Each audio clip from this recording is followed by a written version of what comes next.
Assalomu alaykum barchaga. Siz yana King Motors avtosalonining YouTube'dagi rasmiy kanaldasiz. Bugun sizlarga yana bir yangi avtomobilni ko'rsatmoqchimiz. Qarshi oling, Denza Z9 GT elektromobili. Avtomobil kuzov shakliga ahamiyat bersangiz, bittada bilishingiz mumkinki, Porsche Gran Turismo avtomobiliga ham o'xshab ketadi bu avtomobil, lekin Gran Turismodan dinamik xususiyatlar bo'yicha ham undan tashqari bajarib beradigan funksiyalarni va asosiysi narx jihatdan ham bu avtomobil ustunlik qiladi. Ya'ni bu anchayin arzon bo'lgan avtomobil hisoblanadi. Denza aynan BYD bilan Mercedes-Benz o'rtasida shartnoma asosida yo'lga qo'yilgan sub-brend hisoblanadi. Hozirgi kunda Mercedes-Benz to'liq ulushlarni BYD ga sotib ketgan hamda bu avtomobil to'liqligicha BYDning o'zini ishlanmasi hisoblanadi. Lekin tashqi ko'rinish dizaynlarida ozgina Mercedesning an'analarini ham ko'rishimiz mumkin bo'ladi. Lekin buni to'liqligicha ustida ishlagan dizayner Wolfgang Egger hisoblanadi. Bu oldinlari Audi dizaynlari bilan ishlagan yevropalik juda ham kuchli bo'lgan mutaxassis Wolfgang Eggerning ishlanmasi. Va avtomobilni ko'rishimiz mumkin, chiroqlarni ko'ryapsiz bu yerda. Aynan Denza'ning o'ziga xos bo'lgan dizayn yechimi. Bu nima demoqchiman? Aynan Denza'ning modellar qatoridagi avtomobillarning barchasida shunaqangi chiroqlar ikki bo'lakka bo'lingan. Pastki qismda kunduz yoritish chiroqlari, mana bu qismda ham kunduz yoritish chiroqlari vazifasini bajaradigan chiroq qo'yilgan bo'ladi. Bu asosiy yoritish chirog'imiz matritsali chiroqlar. Ya'ni eng top Audi, Mercedes va Yevropa brendidagi avtomobillarda bo'lgandek, bunda ham xuddi shunaqangi to'g'ridan kelayotgan avtomobildagi haydovchini ko'zini olmaslik, yo'lovchilarning ko'ziga to'g'ridan-to'g'ri chiroq nuri tushmasligi uchun javob beradigan to'liqligicha matritsali chiroqlar hisoblanadi. Va pastki qismlarda ko'rishimiz mumkinki, bu yerda ko'ryapsiz lazerli lidar distroniklar ham o'rnatib ketilgan avtomobilning tepa qismida, tom qismida buni lidarlar yo'q. Chunki avtomobilning dizayniga ozgina xunuklik ham keltirib chiqaradi. Buni ustiga endi lidar qo'yilsa tomga. Shuning uchun mana bu qismda ko'ryapsizmi? Aynan yo'lda sizga yordam beradigan lazerli distronik emas, lidarlar, lazerli lidarlar qo'yilgan. Bu ikkita. Bu tomonda ham, bu tomonda ham bittadan ushbu avtomobilimizga joylashtirib o'tilgan. Endi esa avtomobilni sizga shinalari hamda podveska qismi haqida ma'lumot berib o'tadigan bo'lsak, bu yerda 255 ga 40R21 razmerdagi shinalar hamda 21 dyumli disklar o'rnatilgan. Ko'rishingiz mumkin, tormoz disklari ham to'liqligicha ventilyatsiyali, undan tashqari supportga ham ahamiyat bering. Sariq rangda juda ham katta support qo'yilgan avtomobilga. Chunki buni dinamik ko'rsatkichlari ham yuqori va bu avtomobilni to'xtata olish uchun kattaroq tormoz supportlari albatta kerak bo'ladi va bu avtomobilimizning old qism podveskasi 2 bo'g'inli, to'liqligicha mustaqil hamda qo'shimchasiga pnevma podveska bilan ham jihozlangan avtomobilimiz. Endi orqa shinalariga ham to'xtalib o'tadigan bo'lsak, bu yerda ko'rishimiz mumkin 275 ga 40R21, ya'ni bu yerda shinani protektorlari ozgina old qisminikidan farq qiladi, ya'ni kattaroq qo'yilgan. Chunki avtomobilimizning orqa qismida ikkita elektr motor bor hamda orqa qismning o'zi alohida qayrilish funksiyasini ham bajarib bera oladi. Parkovkalarda kirishda qiynalsangiz, orqa qismning o'zi surilib borish ham mumkin. Shuning uchun orqa qismga kattaroq shinalar qo'yilgan hamda avtomobilimizning orqa g'ildiraklarini o'zi 4 gradusdan adashmasam 9 gradusgacha bo'lgan qayrilish burchagida bemalol alohida o'zi mustaqil tarzda qayrilish funksiyasiga ham ega. Undan tashqari orqa qismida ham tormoz supportlari sariq, kattaroq hamda orqa qism tormoz disklari ham to'liqligicha sovutiladigan ventilyatsiyali hisoblanadi. Endi gabaritlari haqida sizga ma'lumot berib o'tadigan bo'lsak, avtomobilning uzunligi 5 metr 18 santimetrni tashkil qiladi. Balandligi esa 1 metr 48 santimetr, eniga 1 metr 99, deyarli 2 metrni tashkil qiladi ushbu avtomobilimiz. G'ildiraklar bazasi esa 3 metrdan kattaroq. Va bu avtomobilimizda aytib o'tganimdek pnevma podveska mavjud. Undan tashqari esa pnevma podveskasida o'zida Magic Carpet, ya'ni sehrli gilam degan funksiyasi bor. Juda ham yumshoq tarzda harakatlanadi. Deyarli chuqurlarni, yamalarni sezmasdan shu avtomobilda harakatlanib ketishingiz ham mumkin bo'ladi.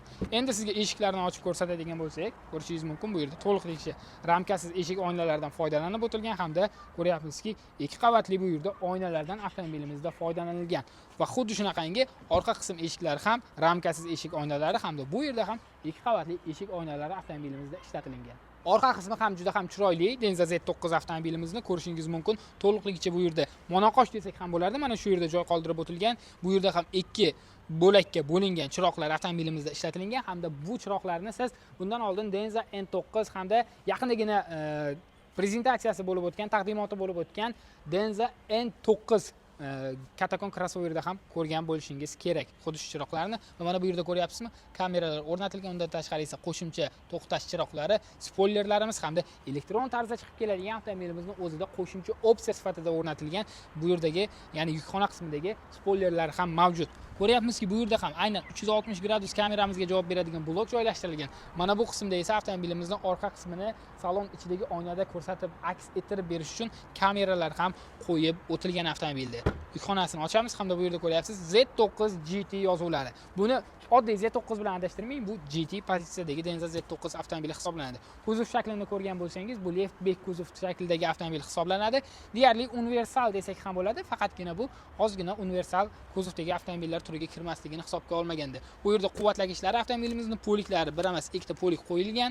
Undan tashqari esa mana bunaqangi sumkachalarning ichida ham qo'shimcha quvvatlagichlari avtomobilda mavjud va siz yukxonadan turib o'rindiqlarni yig'ishingiz ham mumkin ekan. Shu yerning o'zida shunaqangi funksiyalar ham avtomobilimizda joylashtirib o'tilgan va tugmani bosishimiz bilan yana avtomobilni ko'ryapsizki, yukxonasi elektron tarzda yopilishni boshlaydi. Mana bu yerdagi E3 yozuviga, ya'ni E3 yozuviga ahamiyat bering. Bu degani avtomobilimizda bir emas, 3 ta elektr motor mavjud.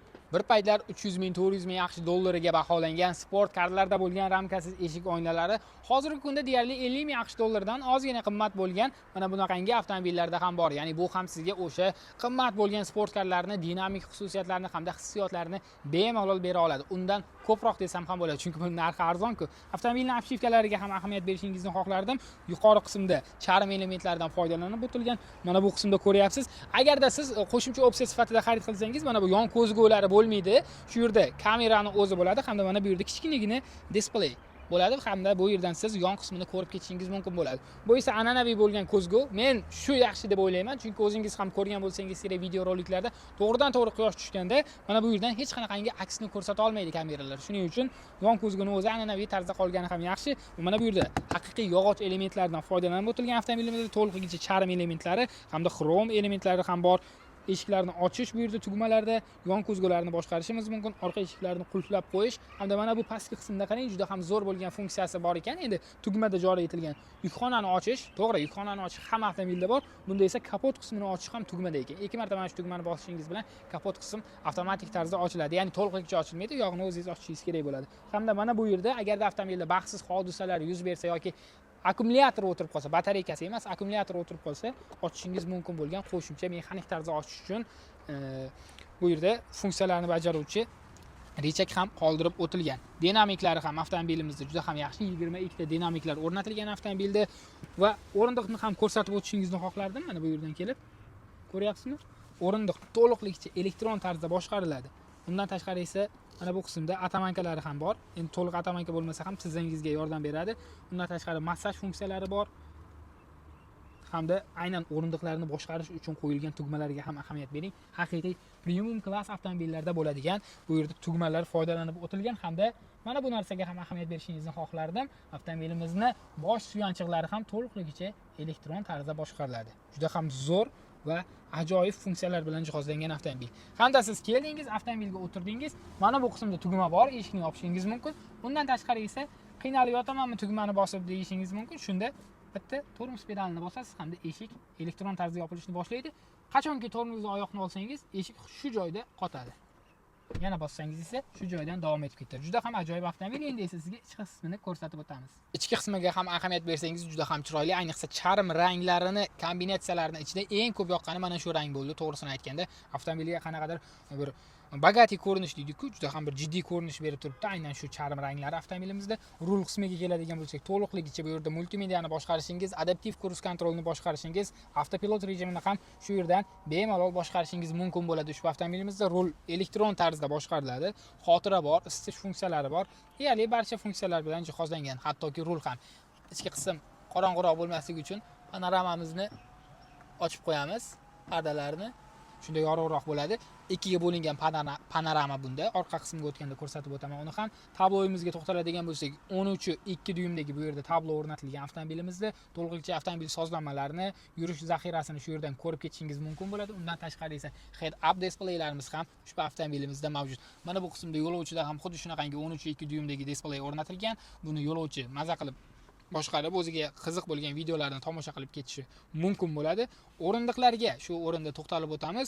Ushbu avtomobilimizning o'rindiqlarida massaj funksiyalari, isitish, sovutish funksiyalari mavjud va mana bu yon qismdagi o'rindiqda nol tortishish funksiyasi ham bor. Buni hozir mana sizga ko'rsatib o'taman. Mana bu yerdan. Mana monitorni ko'rsatishingizni xohlardim. Mana ko'ryapsizmi? Avtomobilimizni o'rindiqlarida isitish hamda sovutish funksiyalari, bu sovutish funksiyasi to'rttala o'rindiqda ham mavjud. Undan tashqari isitish funksiyasi ham rulda va to'rttala o'rindiqda bor. Massaj funksiyalari ham 4 ta o'rindig'imizda bor. Undan tashqari o'rindiqlarni to'liq elektron boshqarish hamda zero gravity funksiyasi aynan mana shu o'rindig'imizda mavjud. Undan tashqari esa adaptive seat, ya'ni avtomobilni yurishiga qarab o'rindiqni o'zgarishi, mana bu yon tomondan sizni himoya qiladigan, yon tomondan sizni qo'llab-quvvatlaydigan yostiqchalarning harakatlanishini ham boshqarishingiz mumkin bo'ladi. Juda ham ko'p funksiyalarga ega bo'lgan avtomobilimiz. Mana shu boshqarish uchun qo'yilgan va markaziy displeyimizni ko'ryapsiz. Bu hozirgi kunda men ko'rgan avtomobillarning ichidagi eng katta displey hisoblanadi. Chunki buni hajmi 17.3 dyumda, 17.3 dyumli kattakon displey avtomobilimizga o'rnatilgan. Hattoki Lixiang L9 avtomobilida ham bunaqangi kattakon displey yo'q edi. Bunda juda ham kattasi qo'yilgan va mana bu yerda qarang, Ye Sangfang yozilgan hamda bu yerda ko'rishimiz mumkinki, avtomobilimizni qanaqa motorda harakatlanib ketayotganini ko'rsatadi va bu yerdan ko'rishingiz mumkin 3 ta motor. Qarang, old qismda bitta, orqa qismda 2 ta elektr motor mavjud. Undan tashqari mana bu funksiyani ko'pchilik ko'rgan, boya tashqarida ham aytib o'tdim. Mana shuni siz qo'yishingiz bilan, ya'ni burchakni belgilashingiz bilan avtomobilning orqa qismi siz xohlagan burchakka qarab harakatlanishni boshlaydi. Chunki orqa qismda 2 ta elektr motor mavjud avtomobilimizda. Va mana bu funksiyasi juda ham zo'r. Qarang. Qisqichbaqa yurishi deyiladi buni. Siz tor joyga kelib qolganingizda avtomobilni ham old g'ildiragi, ham orqa g'ildiragi birdaniga qayrilishi mumkin. Hamda shunda siz tor joylardan bemalol qiynalmasdan o'tib ketishingiz mumkin bo'ladi. Sport plus rejimi hamda bu yerda custom avtomobilning rejimlarini to'liq boshqarishingiz mumkin. Mana bu yerdagi funksiya bilan esa siz qayrilishni qisqartirishingiz mumkin bo'ladi. Orqa g'ildiraklar ham faol tarzda qayriladi hamda buni qayrilish burchagi shunda 4 metr 62 santimetrdan tashkil qiladi. 5 metrlik, 5 metr 18 santimetr bo'lgan avtomobilimiz 4 metr 62 santimetr bo'lgan joydan qayrilib oladi. Bu juda ham yaxshi ko'rsatkich. 50 vattlik bu yerda simsiz quvvatli zaryad portlarimiz bor. Mana bu yerda esa avtomobilimizni xushbo'y hid beradigan aromatizatorlari, undan tashqari esa karaoke mikrofonlari ham bor. Ko'ryapsizmi? Ajoyib bo'lgan karaoke mikrofonlari. Yopib qo'yamiz, charmlar. Xuddi shunaqangi. Va bu avtomobilimizda aytib o'tishim kerak, ko'pchilik avtomobillarning faqatgina suyanchiq hamda o'tiradigan joyda haqiqiy nappa charm ishlatilgan bo'lsa, buni yon qismlarida ham xuddi shunaqangi haqiqiy bo'lgan nappa charmlar ishlatilib o'tilgan. Hamda mana bu yerda skorsimizga ham ahamiyat bering. An'anaviy skors qoldirilgan. RND, undan tashqari esa P tugmasi mana bu qismda. Bu yerdan esa avtomobilning yurish rejimlari va boshqa funksiyalarni boshqarish uchun tugmalar qoldirilgan. Mana bu yerga ahamiyat berib turishingizni xohlardim. Qarang. Ko'ryapsizmi? Deflektor yo'q. To'liqligicha yopiq holatda turibdi. Men qo'shishim bilan konditsionerni deflektor avtomatik tarzda ochiladi. Juda ham zo'r bo'lgan funksiya ushbu avtomobilimizda mavjud. Hamda mana bu yerda ko'rsatib o'tishingizni xohlardim mana. Bunda haqiqiy 2 zonali iqlimni nazorat qilish bloki. Siz gradusdan tashqari, ya'ni haroratdan tashqari avtomobilni qaysi tomoniga qanchalik ko'proq ventilyatsiya berishini ham shu yerni o'zidan boshqarishingiz hamda o'ng tomonni alohida, chap tomonni alohida boshqarishingiz mumkin bo'ladi. Orqa tomonda ham xuddi shunaqangi alohida, undan tashqari esa mana xushbo'ylantirgichlarimiz ham bor va avtomobil havoni tozalab berish funksiyasi bilan ham jihozlab o'tilgan. Mana bu yerda ham juda ham ajoyib narsa bor. Bu nima? Oddiy bar deyishingiz mumkin. Yo'q, bu yerda mana ko'rsatib o'tding. Xolodilniklarimiz, ya'ni muzlatgichlarimiz joylashtirib o'tilgan avtomobilda. Mana bu yerdan mana bunday qilishimiz bilan yoqish chiqadi, sensorda boshqariladi, to'liqligicha sovutish. Undan tashqari esa mana graduslarni qo'shib isitish funksiyasi. 40 gradusgacha isita oladi, plus 40 gradus hamda undan tashqari mana ko'ramiz bu yerda minus 6 gradusgacha sovita oladi. Ushbu muzlatgich hamda mikrovolnovka vazifasini bajaradigan blokimiz xuddi shunaqangi funksiyalarni bemalol sizga bajarib bera oladi. Orqani ko'rish kamerasi boya aytib o'tganimdek, mana shu Broadway oynasidan siz to'liqligicha bir vaqtning o'zida orqani maza qilib ko'rib ketishingiz mumkin bo'ladi. O'chirib qo'yishingiz ham mumkin, yoqib qo'yishingiz ham mumkin. Juda ham ajoyib va boya aytib o'tganim, mana bu qismda ko'ryapsizki, eshikni ochish hamda yopish uchun tugma qoldirilgan. Eshik ochiq bo'lganda siz uzoqdan eshikni ushlash qiynalmasligingiz uchun shu yerga qo'yilgan. Bitta bosishingiz bilan eshik o'zi avtomatik tarzda sizning oldingizga qarab harakatlana boshlaydi. Old qismdagi narsalar shu. Agar kamchiliklar bo'lsa, endi ko'p gapirsak ham videoni vaqti cho'zilib ketadi. Shuning uchun kerakli bo'lgan funksiyalarni barchasini aytib o'tdik sizga. Orqa qismga ham joylashib oldik. Ko'rishingiz mumkin. Oldida o'tirgandim bo'yim deyarli 180 ga yaqin, 170 dan uzun, 175 dan ham uzunroq, lekin joyini ko'rishingiz mumkin. Juda ham katta hamda bemalol maza qilib harakatlanib ketishingiz mumkin bo'ladi. Orqa qismda ham isitish, sovutish, undan tashqari massaj funksiyalari bor. Iqlimni nazorat qilishingiz uchun alohida sizga blok qo'yib o'tilgan. Hamda mana bu yerdan qarang, bosishingiz orqali deflektor qulflanadi.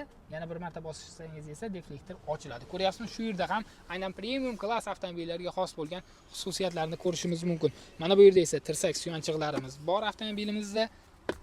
Bu yerda simsiz quvvatlash 50 vatli joylashtirib o'tilgan, stakan qo'yish uchun ikkita joylar va mana bu endi agarda 3-yo'lovchi o'tirsa, bosh suyanchiqlari ham qo'yilgan.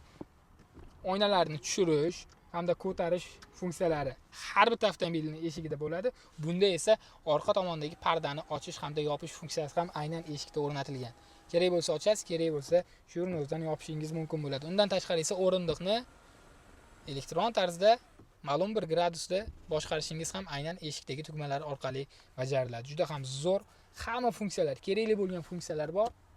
Bu yerdagi oynalarga ham ahamiyat bering. Juda ham chiroyli bo'lgan, yon qismda yoritish chiroqlari bilan jihozlangan oynalar avtomobilimizda mavjud. Hamda buni ham, ya'ni orqa tomondagi eshiklarni ham siz elektron tarzda ochib yopishingiz uchun tugmalar ham qoldirib o'tilgan. Haqiqiy puliga arziydigan, juda ham ko'p funksiyalariga ega bo'lgan premium klassdagi avtomobil. Bekordan bekorga bu avtomobil Mercedes-Benz bilan hamkorlikda, boshida hamkorlikda ishlab chiqarilmagan ekanligini yana bir marta o'z ko'zingiz bilan ko'rishingiz mumkin. Avtomobilda to'liqligicha D-Link sistemasi o'rnatilgan. Bilasiz, aynan BYD avtomobillarida D-Link ishlaydi. Bunda ham xuddi shunaqangi. Endi esa yordamchi haydash tizimi esa qanaqa deyishingiz mumkin? Unda D-Pilot tizimi javob beradi. Hamda mana bu yerda joylashtirilgan ikkita lazerlarimiz, lazer radarlarimiz avtomobilga old qismni ko'rish imkoniyatini tug'dirib beradi. Va bu avtomobilimizda hozir yukxonasini kapotini ochib olamiz. Ko'rdingizmi? Boyaga tugmani 2 marta bosishingiz orqali kapot qism ochiladi. Kichkinagina bo'lgan bejirim, aynan Porsche avtomobillariga o'xshaydi. Bu yerda ham mana bu yerni ko'rishimiz mumkin. Chamadanga o'xshagan yukxonamiz ham bor. Bu deyarli 56 litr sig'imga ega bo'lgan yukxona. Bu ham hattoki shuni izolyatsiya qilingan. Juda ham zo'r. Motorni ko'ra olmaymiz. Motor pastki qismda joylashtirilgan. Aytib o'tdim, 3 ta motor avtomobilimizda mavjud. Orqa qismda ikkita, old qismda bitta. Ot kuchi esa 966 tani tashkil qiladi. Aylantirish lahzasi esa 1100 dan ortiq bo'lgan aylantirish lahzasiga ega. Va bu avtomobilimizni maksimal tezligi 240 km/soatni 0 dan 100 gacha bo'lgan tezlanish daqiqasi esa 3-4 soniyani tashkil qiladi. Elektr energiyasini o'zida 630 km masofani CLTC standarti bo'yicha bosib o'ta oladi. Batareya sig'imi esa eng katta bo'lgan batareyalardan biri 100 kilovatlik temir fosfat batareyalar avtomobilimizga o'rnatilgan. Bu eng oxirgi full pozitsiyadagi avtomobilimiz hisoblanadi. Funksiyalari, nima vazifalarni bajarishini ichki qismda o'tirganda sizga aytib o'tdim. Juda ham ko'plab funksiyalarni ushbu avtomobilimiz bajara oladi. Narxi qanaqa? Eng asosiy qismi narxi. Bu avtomobilimiz 65 ming AQSh dollari deb baholangan, lekin sotib bo'lindi bu avtomobil. Sizga ham xuddi shunaqangi Denza Z9 GT avtomobillarini, undan tashqari siz xohlagan Xitoy avtomobillarini buyurtma asosida olib kelib berishimiz mumkin. Pastdagi raqamlarga aloqaga chiqing, hamda siz ham xuddi shunaqangi juda ham ko'plab funksiyalarga ega bo'lgan premium dinamik ko'rsatkichlari sport karlarnikiga xos bo'lgan avtomobilning egasiga aylanishingiz mumkin bo'ladi. Video yoqqan bo'lsa, sizga kontentlarimiz, olayotgan videolarimiz manfaatli bo'lsa, kuzatish uchun kanalimizga obuna bo'lib qo'yishni ham esdan chiqarmang. Avtomobil haqida esa o'zingizni fikrlaringizni izohlarda qoldirib o'tishingizni ham so'rab qolamiz. Keyingi videolarda ko'rishguncha xayr, salomat bo'ling.